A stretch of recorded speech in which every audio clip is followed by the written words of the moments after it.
Guys, it's me, Franny, and I wanted to do a quick video about encouragement.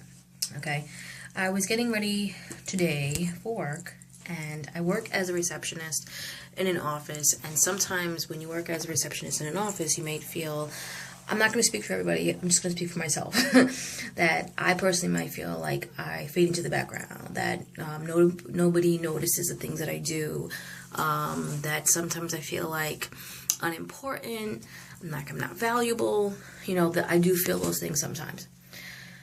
Now, when I was getting ready, I felt like God was giving me a specific word of encouragement, and it was with the actual word receptionist.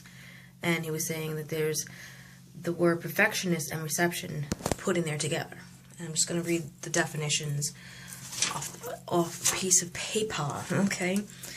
Perfectionist, a person who refuses to accept any standard short of perfection. Reception, the action or process of receiving something sent, given, or inflicted. Receptionist is a person or employee who performs tasks in the lobby or waiting room. I was putting this all together, and honestly, I was just going to kind of like brush it aside, like, okay, what does this all mean? And then I felt like God was prompting me to be encouraged and be joyful in this season of my life. Because in every season of your life, whether you're going through trials or whether you're going through a time of celebration, you're learning things. And God's building your character where you can lean more on Him and lean not on your own understanding, okay?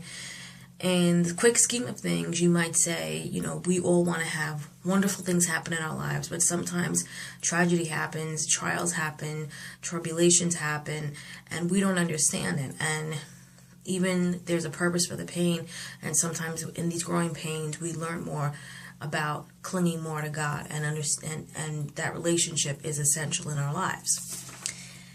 And to strive for perfection. And that I think God was telling me to strive for perfection, not just in my job, but as a life as a Christian. And it goes hand in hand, but it's not easy to go based on, and it's easy to go based on our feelings and on our convictions, and to get distracted by being entertained and not strive to be enlightened. But after all, here's what really kind of like brought it on home for me. After all, we are often enlightened after a time of darkness. We are given hope after feeling hopeless. We are often restored after we were almost destroyed. We are here one moment and gone the next, but we must strive to be like a perfectionist and at reception, a perfectionist that is striving to put that together with striving to with the idea of reception. Okay, what am I saying here? We interact with people every single day, and we can very easily say, well, I'm going to do whatever I want to do because that's just how I am. And we can have a sense of entitlement. We could say, well, I deserve everything that I'm getting. I deserve all these wonderful things that I'm getting because I'm so awesome and I'm so great and I'm so wonderful, as my pastor would say. And you start to believe of the sense of entitlement that you are the last Coca-Cola in the desert. And there's nothing wrong with celebrating your success, with celebrating your achievements, and with encouraging others and inspiring others to do the same. But I think sometimes we fall into a pattern of, well, I'm good, you're bad, I'm better than you. And we may not say it, but sometimes we act that way with our actions and how we treat one another. I believe we should treat one another with respect, with love, and compassion.